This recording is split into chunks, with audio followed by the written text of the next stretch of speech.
हनुमान जी द्वारा संजीवनी बूटी लाने की कथा।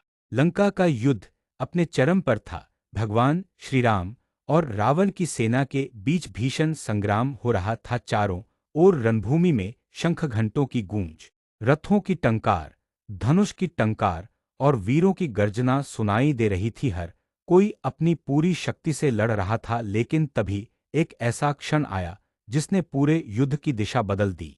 लक्ष्मण जी, जो श्रीराम के छोटे भाई और परम वीर योद्धा थे, रावण के पुत्र मेघनाद इंद्रजीत के साथ युद्ध में भिड़ गए।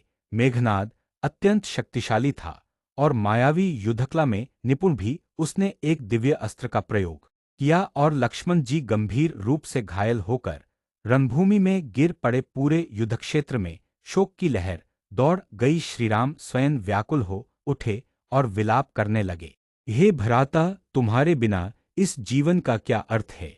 वहीं दूसरी ओर रावण की सेना खुशी से झूम उठी कि लक्ष्मण अब जीवित नहीं बचेंगे। लेकिन तब युद्धभूमि में महाबली हनुमान जी खड़े थे।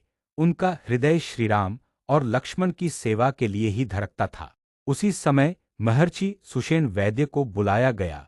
उन्होंने लक्ष्मण जी की नाड़ी देखी और कहा, राजकुमार, लक्ष्मण को बचाने का केवल एक उपाय है। हिमालय पर स्थित द्रोणागिरी पर्वत पर संजीवनी बूटी नामक दिव्य औषधि है।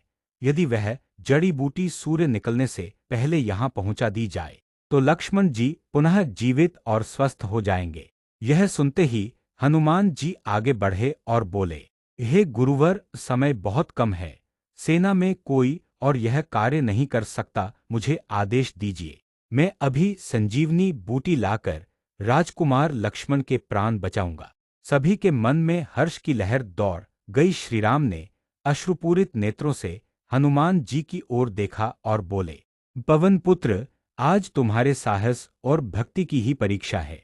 हनुमान जी तुरंत आकाश में उड़े। उनका विशाल रूप देखकर आकाश में बिजली सी कौंध गई। वे पवन की गति से हिमालय की ओर बढ़ चले। रास्ते में पर्वत, नदियां, सागर और जंगल मानो उनके चरणों में बिछते चले गए।